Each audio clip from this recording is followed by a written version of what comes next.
పొద్దునే ఒక కాల్ వచ్చింది, ప్రమోషన్ చేస్తారా అని. టాపిక్ ఏంటి అని అడిగితే కాంగ్రెస్ కి మద్దతుగా అన్నారు. అర్థం కాలేదు అని అన్నా.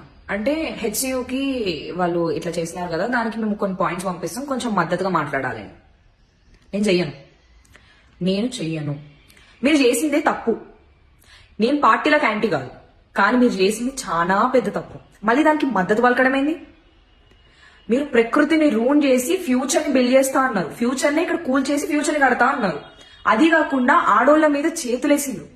మీకు ప్రకృతితో పెట్టుకుంటే, ఆడోళ్లతో పెట్టుకుంటే, ప్రకృతి ఆడోళ్ళు ఇద్దరు ఒకటే తెలుసా? రెండింటినీ మీరు ఏదైతే చేయకూడదో అంతకంటే పెద్ద తప్పు చేసిండ్రు. మళ్ళీ మీకు మద్దతుగా మాట్లాడడం ఏంది? డబ్బులు ఇచ్చి మాట్లాడిపించుకోవడం ఏంది? ఏ ఇన్ఫ్లుయెన్సర్స్ అయితే ఇప్పుడు చేస్తారో, I don't know about them. Maybe వాళ్ళు చేస్తారో చేయరో నాకు తెలియదు, కానీ మీరు చేస్తే గనక దానంత దరిద్రం ఇంకొకటి ఉండదు. మీరు డబ్బులు కకృతి పడి గనక ప్రమోషన్స్ చేస్తే గనక డోంట్ డూ ఇట్. మీరు మనస్సాక్షిగా వాళ్ళు చేసిన తప్పా రైట్ అన్నది మీకే తెలియాలి. So say no to this. Because deforestation చేస్తా అంటే దానికి సపోర్ట్ చేస్తున్న ఇన్ఫ్లుయెన్సెస్ ఎవరైనా సరే నా దృష్టిలో అయితే వాల్యూ ఉండదు. సో ప్లీజ్ గైస్, మీరు అందరూ ఒక సపోర్ట్ తో నుంచుంటారని అనుకుంటున్నాం.